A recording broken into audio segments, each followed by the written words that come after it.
Today's topic is going to be Applied Energistics 2 and logistics pipes. Making the subnet work with the LP network. Spoiler alert, the Mach 2 provider is doing most of the heavy lifting. Do you ever get an idea in your head where you're like 20% into it? And you're like, oh man, I regret this? Well, I feel like I'm nearing completion of that idea. At least stage 1. There'll probably be a few more stages to flesh this out.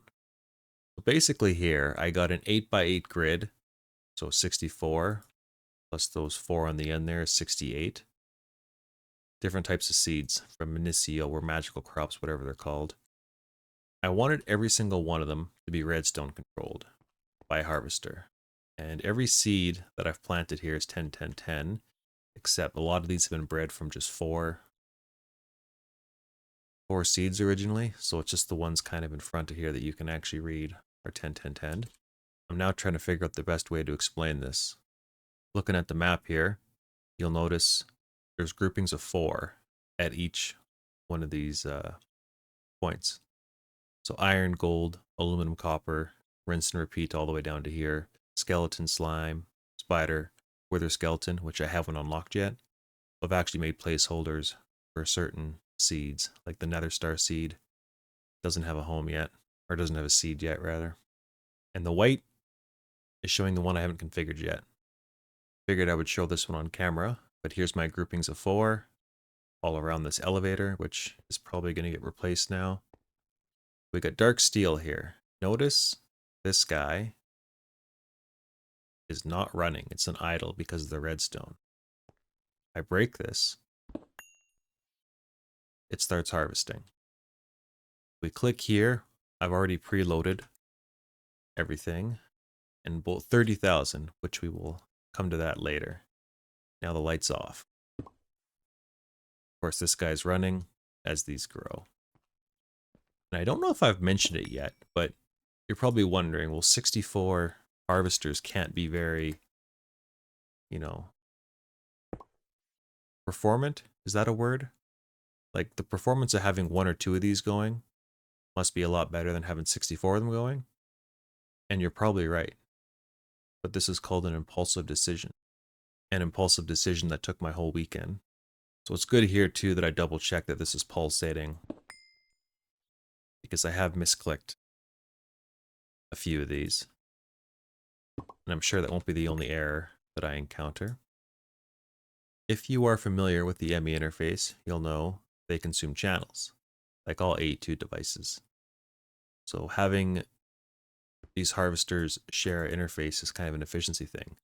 But the catch is, though, this guy stops working if it gets stuffed with items.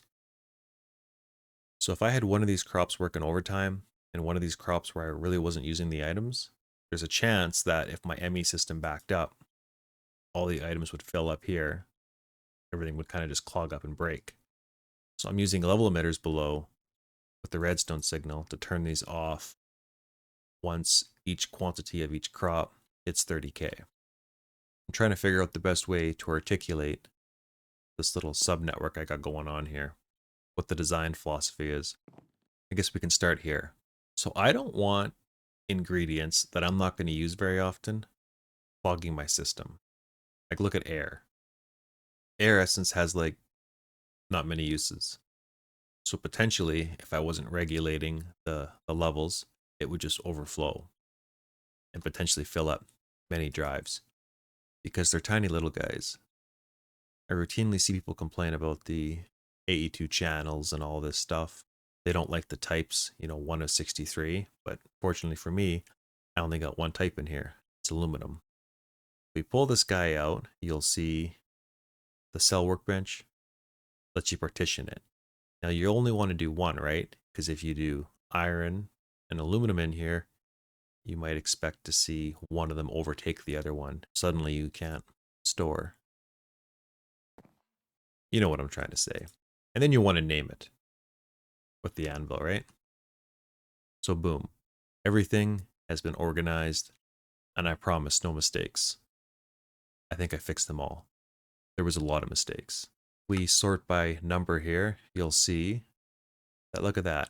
Zirconium stopped exactly at 30,000. and then air went a little higher. Now here's the catch though. Air went to 3028. I suppose I'm not going to know where air is.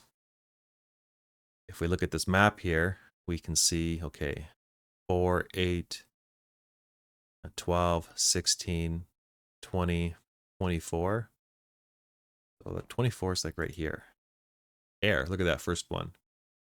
So I'm only using 3786 out of 4096. So there is some wiggle room, right?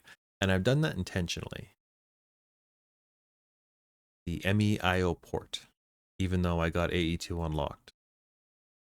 Logistics pipes is still doing all my heavy lifting. So what makes this system kind of cool, I think, is if I was to have this hooked up to my network, which I don't, I could throw in a 4K cell of, let's say, iron, and then put in a brand new one of like, 256K, whatever size I want, and, partition it and name it for iron. You just basically dump the contents into the new, and then you upgrade it. This is here because I forgot to partition some of those disks over there. So I would have to put in the odd disk into here, and then I could click in here and see what extra items got shoved in. Don't mind the base layout here. I'm trying to figure out what it's going to look like. I'm also trying to figure out if this will be my main base. I don't know. I think this whole dimension might just be a subnet for AE2. Like my main net might go back in the overworld. It would give me a chance to learn the ME quantum link chamber and the ring. They're fairly cheap. Now that I have big reactors, I'm assuming I can afford the cost to power them. So this will let my ME system talk between dimensions. I think I'm building this network a little backwards here. I'm kind of building a subnetwork with the intention, and I haven't made a main net yet. There's no main network for Applied Energistics 2. I'm still relying on my logistics pipes connection along with the remote orderer and the 2 bags here. This is going to be like round 5, me trying to explain this. So the ME controller here has 6 sides, right? Famous direwolf quote, unfortunately a block only has 6 sides. Well, each side of an ME controller, you get 32 channels. And P2P tunnels are these awesome things that let you compress those channels down into 1. That's how I think about it anyway. The whole block face here of 32 is getting compressed into 1, sent down the line to be uncompressed there or there. You'll see in the south direction, we have a P2P tunnel and another one getting sent that way. And then in the north direction, same thing, P2P and P2P getting sent to the north here. One thing I do not like in this version, which is new to me, because I learned on 1.12, is these don't have a fancy color, and you don't know what they're programmed as. So you just got to really keep track of what you're doing and try not to mess things up, I guess. But anyways, only data and like channel information is being passed through here. There's no energy. So in terms of actually getting power this way, you have to install a quartz fiber, which acts as a energy only passes through here, not data. So data only connection, energy only. These 2 here are 2 channels, and then we also have the other 2 ends of them, right? So 4 of 8. You're going to think, oh, you know what? I did change that. Originally, I had a dense conduit here, so 4 of 32 would have been a huge waste. So I've since replaced this cable with the lower tier, so 4 of 8. Think about it this way. 64 channels are actually starting here, and we're dumping them all down here to handle these crops. So at this point here, I decided to come off of here with a basic cable, and then the P2P tunnel, which is dumping, decompressing, back into 32 channels. You'll see I'm using all of them. And then I guess 16 or so are being sent that way, and the other 16 are being sent this way. So when we get to this stage, you'll see we have a channel being used at the interface, and then a channel being used with this emitter and this emitter, which powers that block, which turns on and off the harvester here. And then of course we have fluid and energy to control the harvester, to trash the sewage to make it fast. Each crop type is going to have a level emitter. So that's 4, and then we're going to have 2 interfaces. So that's 6 channels being used here. 6, 12, so 24 here. That's why I sent 32 channels up, because we're using 24 of 32. And then this row, same thing, we're using 24 of 32, and so forth.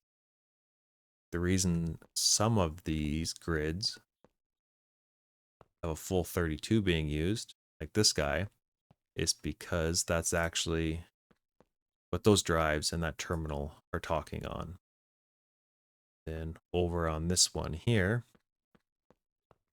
you'll see we're using 26 of 32 because of my logistics pipe connection and because of this stuff down here. You might remember from a previous episode, I had a large cobblestone platform with a storage drawer system full of a bunch of essences. Well, I ran a long cable and then imported everything into the appropriate drive. So what's insanely cool about this connection, which actually kind of blew my mind, it's this simple, is we just have an interface using a channel. There's no configuration necessary. It's just exposing this entire subnet to my logistics pipe provider, which again has no configuration. It's just a Mach 2. This is all default configurations. So my logistics pipe network knows about this interface. And this interface is basically exposing this whole subnetwork here to my logistic network. So if I search for essence in here, you will see there's all my essences. I think that's pretty sweet because I'm still not at the stage now where I can fully switch to AE2. So being able to link them is the coolest thing. So if we got 92, we ask for 128, no problem. The items magically and quickly get pulled out of the interface, dumped into there. I'm really going to miss the slow speed in these connectors when it takes a split second to go from there to there. And just because it's fun seeing both sides of an equation, look at that. Requesting. It's purple.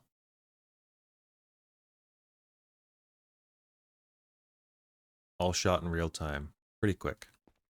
Hopefully you can see why I'm not in a huge rush to replace my LP system, because it still works pretty flawlessly for me. Got a good workflow, I think.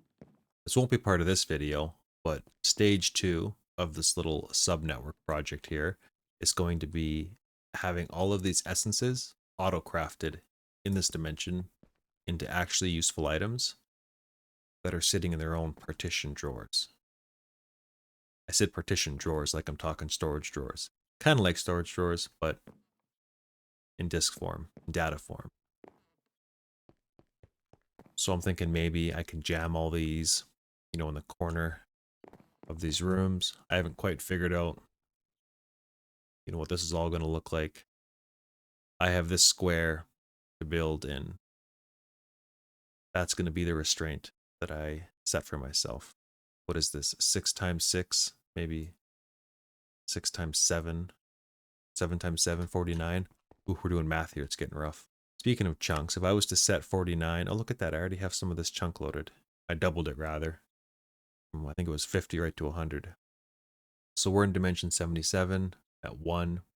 Yeah, overall, we're at 5, which is great.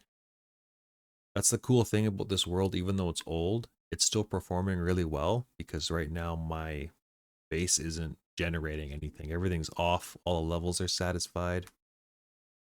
If we go to the remote orderer, we may not have tons of certain items, but we're keeping reasonable stocks of things, especially for the speed that I play. As I look at this, though, this number is going to have to get huge. I probably should be asking for like a stack of this. And when I say stack, this is why I say that. And maybe not a stack, but, a little bit. And if I haven't explained it already, the whole reason for this AE2 subnetwork is because I don't want these items to, spill into my main network and mess with that storage. So the advantage here is all these essences just stay localized here. I'm hoping in the future, my main network, I won't even have to see these essences, because everything's going to be getting turned into items. Like, lapis essence will be turned into lapis right here. All I'm really going to care about seeing is the lapis, not what makes it. It's kind of a what's the word? Compartmentalization. That's what I tell myself when I dream this up. Aha, this guy. So right now, where's my master infusion? The Temperio, this craft right here, he's offline because we're not dumping Minicio into this thing. I really should just take a second to hook that up because we're sitting at only 3,000. We come here, you'll see that missing spots. We currently do not have spots for Ardite, Cobalt, Blizz, Alumite, or Sulfur. Because I just added this little outpost from Minicio. Right here and here. Those two are just for fun, I guess, extras. Probably thinking to yourself, these crops aren't growing very fast. And you'd be right. I'm trying to decide, whoops, mouse is getting out of control here. I'm trying to decide if I want to go back to Agricraft's irrigation system. The sprinklers are terrible for rendering, but as long as I guess I'm not in this dimension, I don't really care about the client rendering, how poor it is. No, I'd love to not have all these sprinklers, but I kind of need them at this stage. They're not expensive per se, but just the number of them, it's 10 times however many I have. You can just see compared to my logistics pipes, though, how much more costly a sprinkler is on performance. I've been told about this time block. Manipulates time to increase the growth. I could do that. This right here is disgusting. I'm not fighting the dragon. The dragon. I'm not fighting the Gaia. I've got a number of these lily pads of fertility. I would like those, but I don't have this stuff, oddly enough, because I have not let my mob farm run. I feel like it's too late in the series to try to collect this reliquary stuff. That about wraps up story time with Toast.